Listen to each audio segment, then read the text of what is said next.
nuevo gobierno. Eh, Hay que acercarse más a los potenciales socios estratégicos que tiene nuestro país, y en esa línea ya está enlazado el embajador Juan Álvarez Vita, que ya lo hemos tenido antes y que había quedado algunos temas en agenda, y eso es lo que queremos actualizar en este momento con un nuevo escenario que es el que ya está próximo a darse a conocer y a proclamarse al presidente de la República. Y digo, un escenario inmediato que es el de la Organización de Estados Americanos, la instancia a la que se ha recurrido, creo que como última opción ya por parte de uno de los candidatos, exactamente la candidata Keiko Fujimori, pero que parece que no tiene mayor futuro, de acuerdo a la información que hemos tenido de Drely Ríos y a lo que han manifestado también funcionarios de la Organización de Estados Americanos. Ese es un escenario que vamos a conversar con el embajador Juan Álvarez Vita, y el otro escenario es de estas nuevas relaciones que tiene que establecerse, sobre todo con el ámbito asiático, que resulta importante y estratégico, además por la ubicación geográfica que tiene nuestro país. Pero vamos por partes. Primero vamos a darle la bienvenida al embajador, como siempre, por su presencia en Ánfora 2021, el embajador Juan Álvarez Vita. Bienvenido,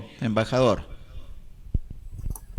Muchísimas gracias por esta oportunidad para seguir conversando sobre temas que interesan no solamente a los diplomáticos ni a los juristas, sino a la colectividad peruana en general. Hoy día es muy difícil establecer una frontera y decir hasta aquí va su competencia y aquí empieza otro, ¿no? Y armonizar esas cosas yo creo que forma parte también de todos los peruanos, ¿no? Estudiar, estar al día, porque todos son conceptos que van evolucionando, ¿no? Entonces, pues, un placer para mí conversar sobre estos temas. Muchas gracias, embajador. Y es que somos una nación joven, ¿no? En relación a naciones y a sociedades como las europeas, por ejemplo, y tenemos, creo, el derecho todavía como nación joven a equivocarnos, pero sobre todo a rectificarnos en lo que estamos haciendo. El tema de la OEA, ¿cuál es la apreciación que tiene como embajador y como peruano? Me refiero a la competencia de la OEA, si está en su competencia pedir, aceptar lo que está pidiendo Fuerza Popular de una revisión, de una audiencia del proceso electoral de segunda vuelta, embajador. Bueno, hay que considerar un aspecto tradicional de la OEA y de otros organismos internacionales, y es que los sujetos que pueden acceder de manera completa, por decirlo así, a los órganos supranacionales son los estados. Sin embargo, este concepto se está abriendo poco a poco y ya para que caminen así, pues tiene que haber una evolución a través de de los instrumentos internacionales, me refiero a los tratados, declaraciones, los antecedentes que se van produciendo, que generan lo que se conoce como una especie de costumbre internacional. Al final son fuentes que tienen que ser consideradas por todos los estados y también por la OEA en este caso. Lo que ha ocurrido en las actuales circunstancias de la visita de algunos representantes políticos que han ido ahí, digamos, no como representantes del Estado, significa también toda una variación en la cual la OEA no tiene mayores precedentes. Entonces, lo que no se concibe en circunstancias normales es que sean recibidos por el secretario general de la OEA. sino por algún otro funcionario. Este ha sido el caso que nos ocupa en este momento. No son representantes estatales, repito, entonces la OEA también tiene la posibilidad de recibirlos a través de un funcionario, como ha sido ahora, y también ante la hipótesis de que sea el propio secretario general de la OEA que por alguna razón de carácter político quiera o se haya decidido entre sus asesores y consejeros, como es natural, recibir a una misión donde están diferentes personas involucradas en el marco político de la nación peruana. Eso podría ser. No diría yo que es algo que fuese antijurídico, pero sí político. Y estos órganos tienen sus normas políticas, pero también se sujetan al derecho internacional, a lo que se haya venido acordando, que no siempre es a través de un tratado, sino que también, como ya lo dije, la costumbre internacional, los precedentes van generando derecho.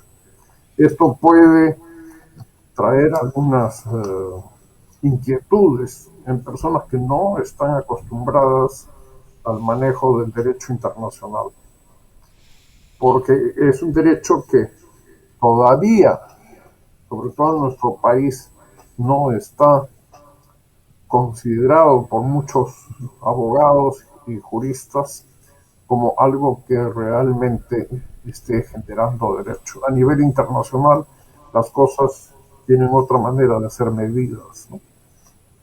Y sí, y eso parece que es lo que ha ocurrido en esta situación, embajador, ¿no?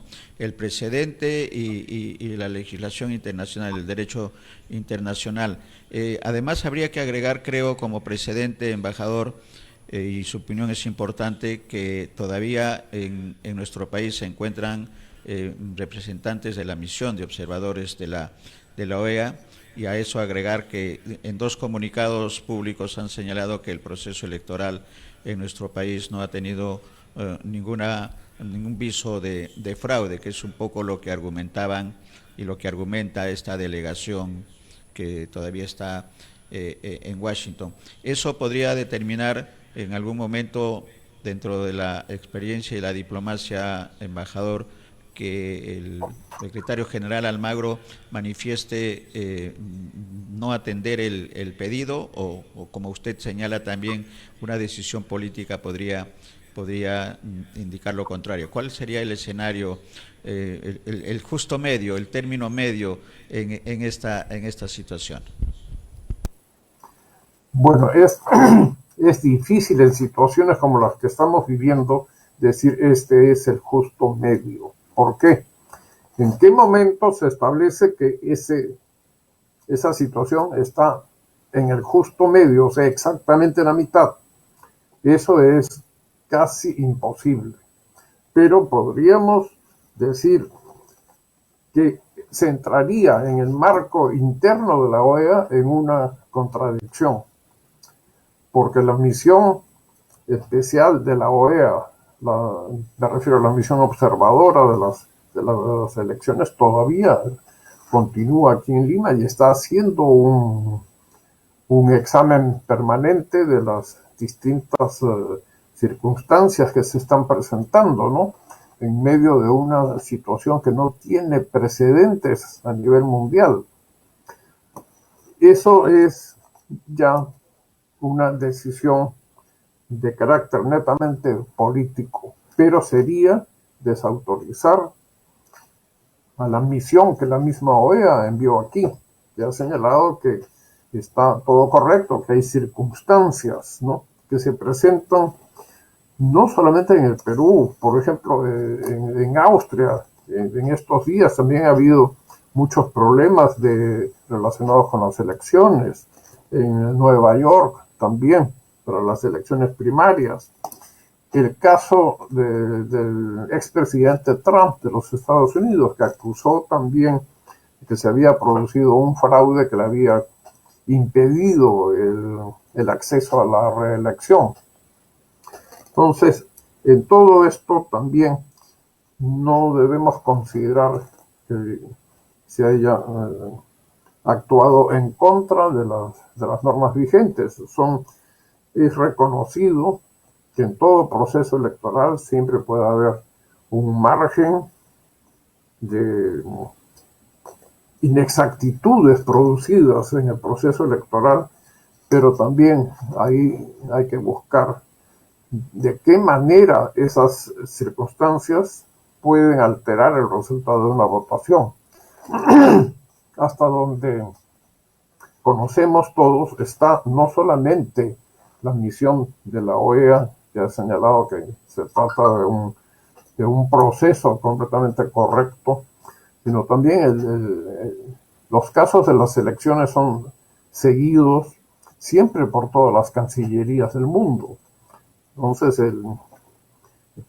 el secretario de Estado para Relaciones Internacionales de los Estados Unidos ha tenido frases y calificativos muy encomiables para el proceso peruano. La Unión Europea, lo mismo. El Reino Unido de Gran Bretaña también ha tenido expresiones similares, el Canadá también.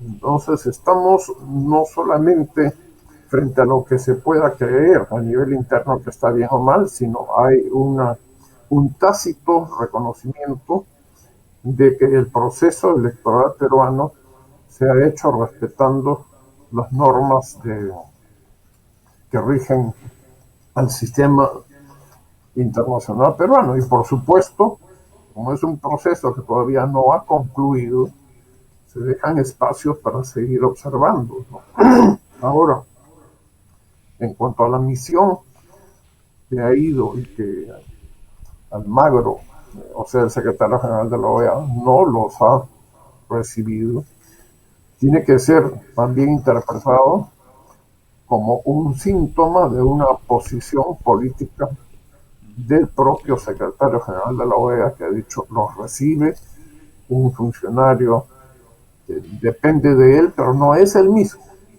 Todo esto tiene una significación muy grande en el campo de la diplomacia y del derecho internacional.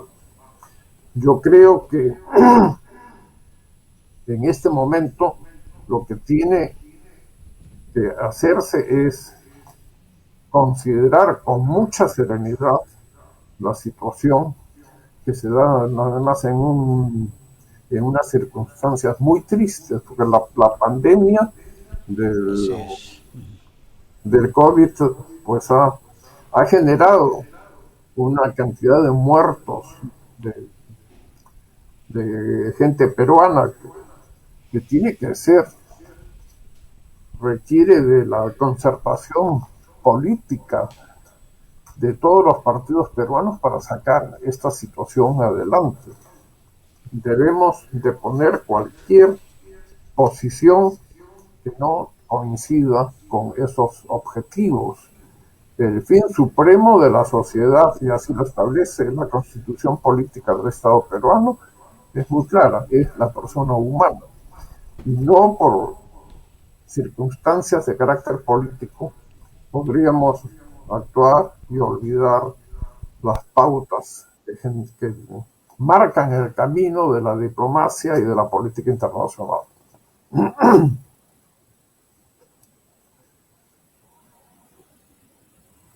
Sí, excelente los antecedentes, embajador, de la situación que está en nuestro país.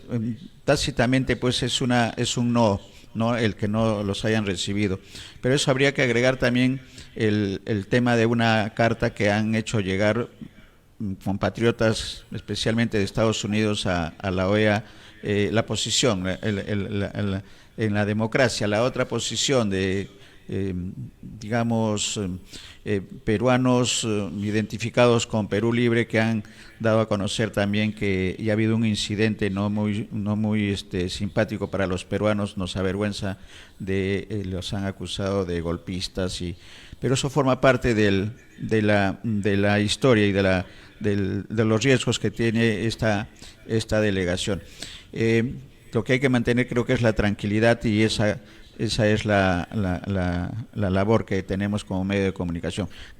Quisiera pasar, si es que hubiera algún comentario adicional sobre el papel de la OEA y lo que va a ocurrir sobre el tema para ingresar al tema de las relaciones internacionales que debe tener el próximo gobierno, embajador. Si hubiera algo sobre la OEA, adelante. Bueno, con respecto a la OEA, yo espero que la OEA se comporte también a la altura de las circunstancias. Hasta ahora me parece que no hay nada que los peruanos tengamos que objetarle a la OEA en el sentido de problemas o distorsiones en cuanto a lo que la misión electoral ha podido observar aquí en el Perú. Porque sí, yo creo que estas protestas que se han presentado por parte de ciudadanos peruanos tiene que ser tomada también en cuenta de manera democrática por el actual gobierno y por el gobierno que se instale de manera oficial el 28 de julio próximo.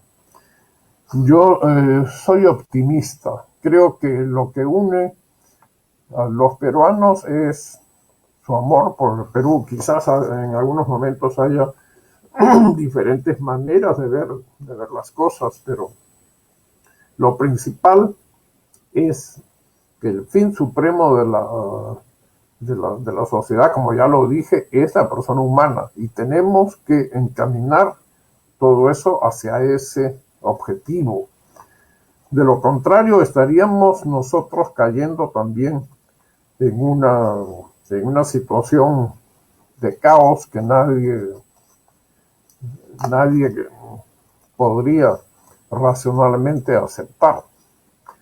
El próximo gobierno, sea cual fuere el que el Jurado Nacional de Elecciones proclame conforme a la ley, tendrá que buscar también el apoyo de aquellos que no le dieron su voto, porque aquí estamos en una situación en la que el país políticamente se ha polarizado, y eso no es bueno para un gobierno como el que necesitamos en circunstancias en que la pandemia nos ha golpeado tanto, que tiene sus consecuencias también en el ámbito económico. Es cierto que Perú es un país con muchos recursos y se va a levantar muy pronto, pero se necesita también poner en ejecución un sentimiento de solidaridad. El estar en la oposición no significa que haya que estar destruyendo cualquier iniciativa que pueda ser beneficiosa para todos los peruanos. Eso es lo que yo pienso y deseo para el Perú, para el país que es nuestro, que queremos verlo fuerte.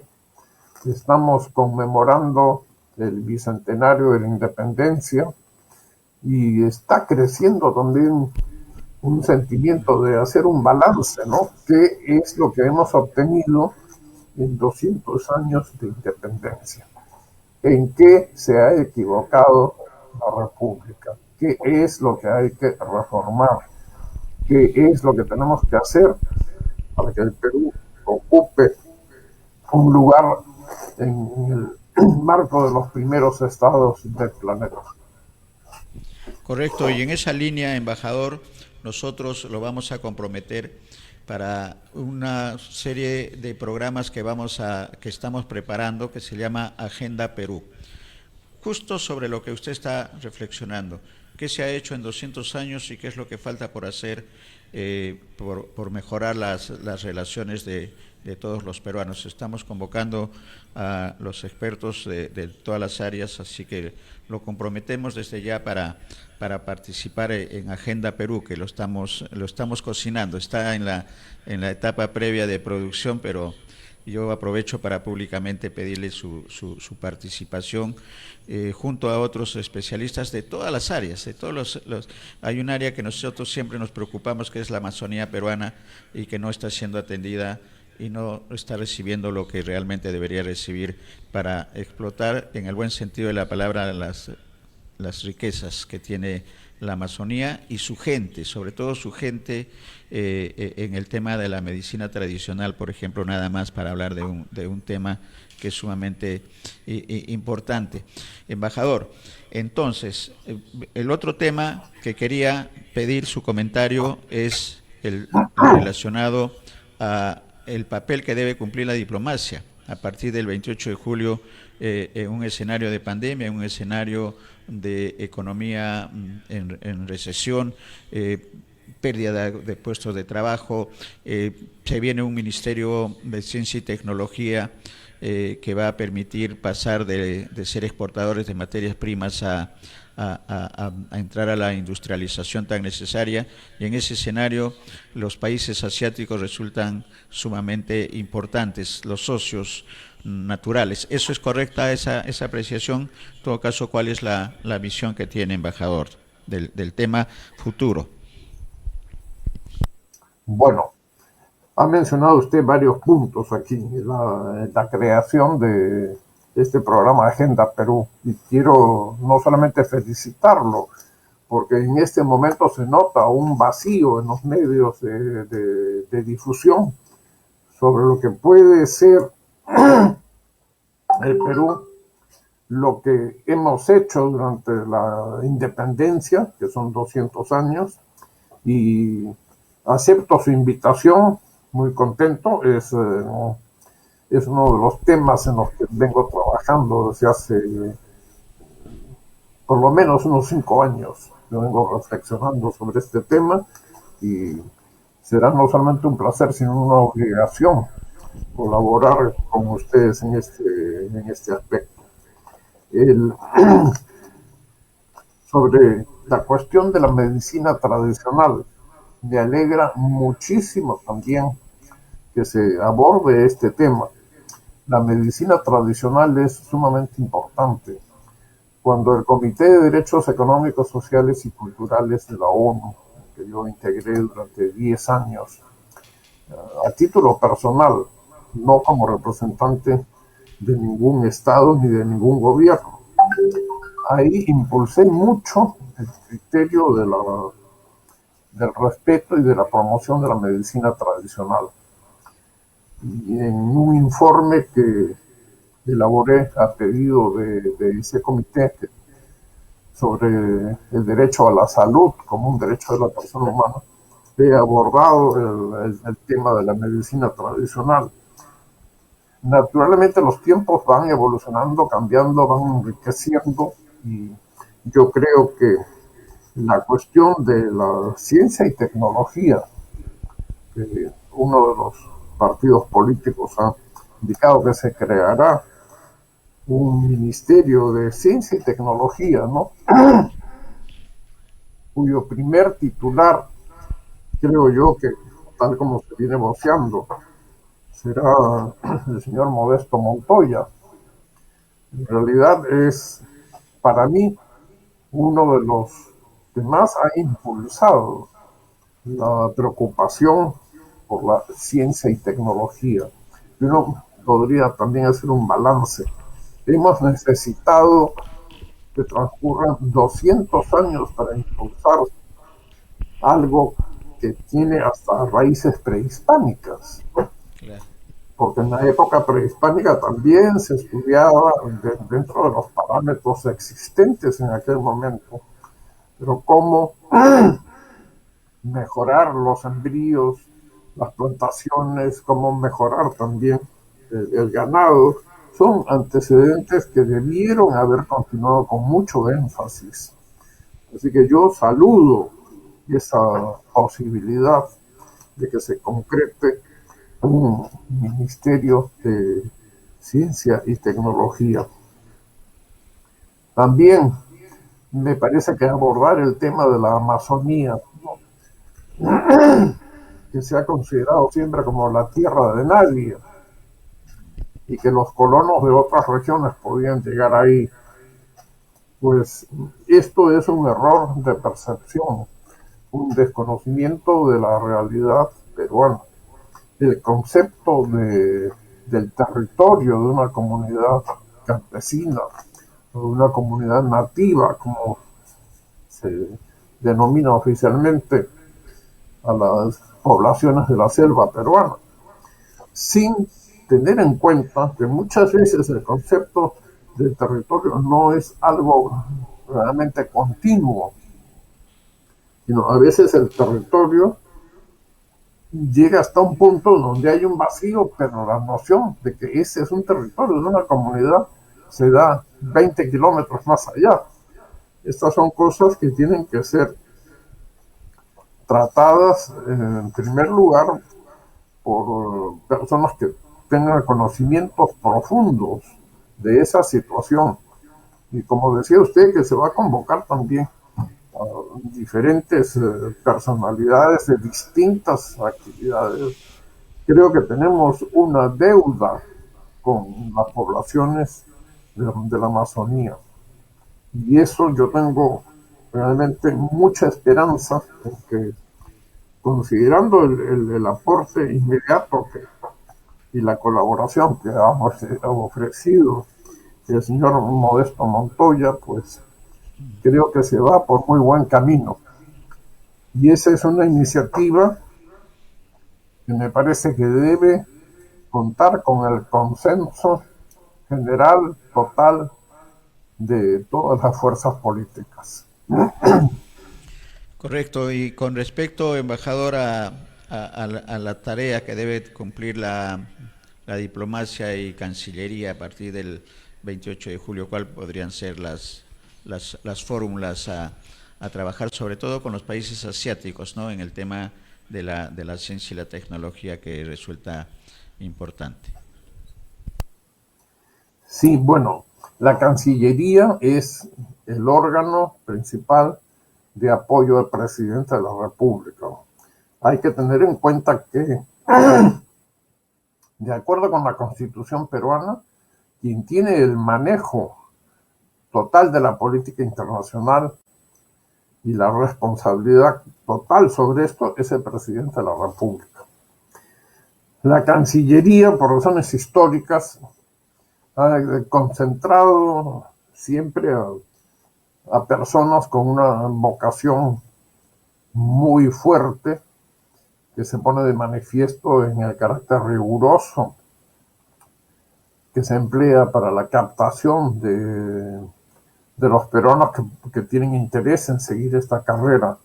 Es una carrera muy bonita porque permite colaborar con nuestros semejantes en diferentes sentidos: económico, comercial, cultural, etcétera.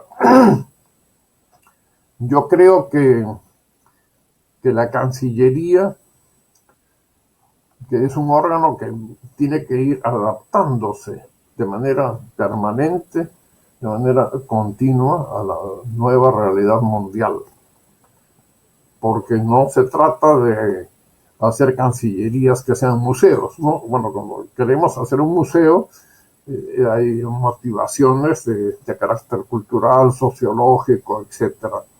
Pero la Cancillería no puede ser algo anquilosado y detenido en el tiempo.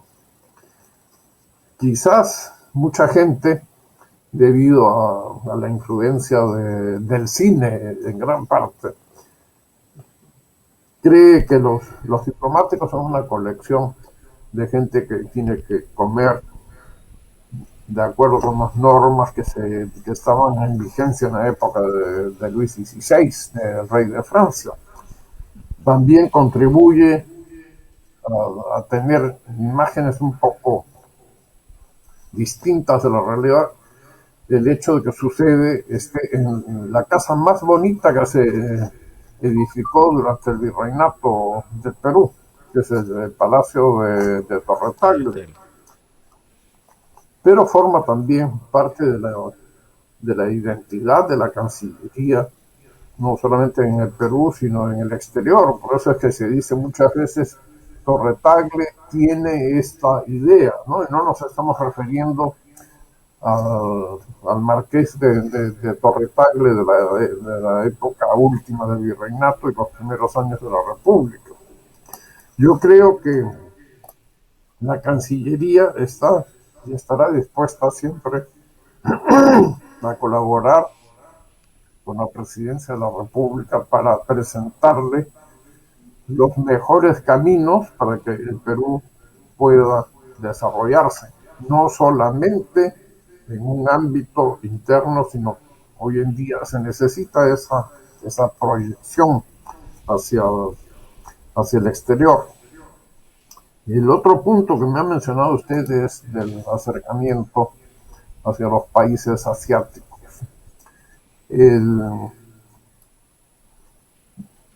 Cuando me tocó servir por primera vez en un país asiático, que fue con ocasión de mi nombramiento como embajador del Perú en Indonesia, con el encargo también de asumir como embajada concurrente a Timor Oriental, que fue una posesión portuguesa hace años y estos países en haber alcanzado su independencia. Yo le digo, creo que el Perú tiene que impulsar las relaciones con los países asiáticos. Desde el punto de vista de la economía, son países con los que tenemos que estrechar los vínculos.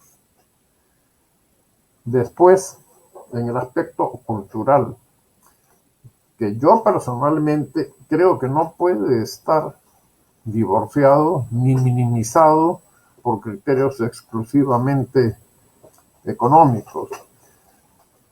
El aspecto cultural para mí forma parte de la ofensiva que el Perú debe tener de manera permanente. Y no solamente con aquellos países que tienen en este momento un peso específico grande, sino también hay que mantener los vínculos que se han ido formando durante el pasado.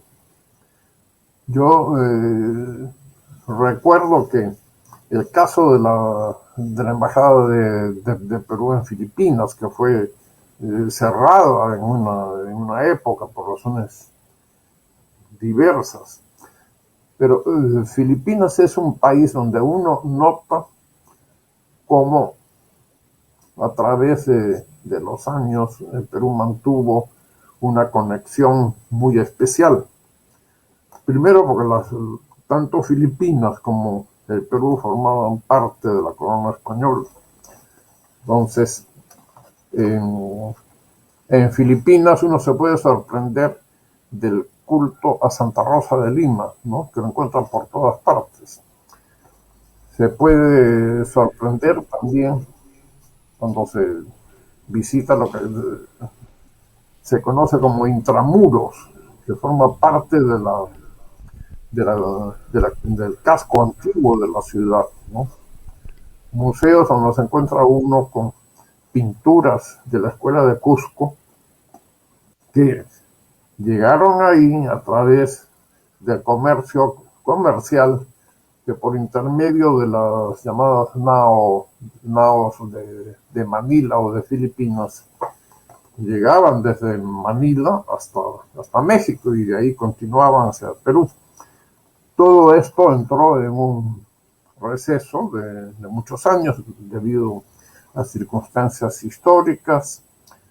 España perdió la guerra del año 98 con España, se cortaron los vínculos que había con mucho mayor intensidad.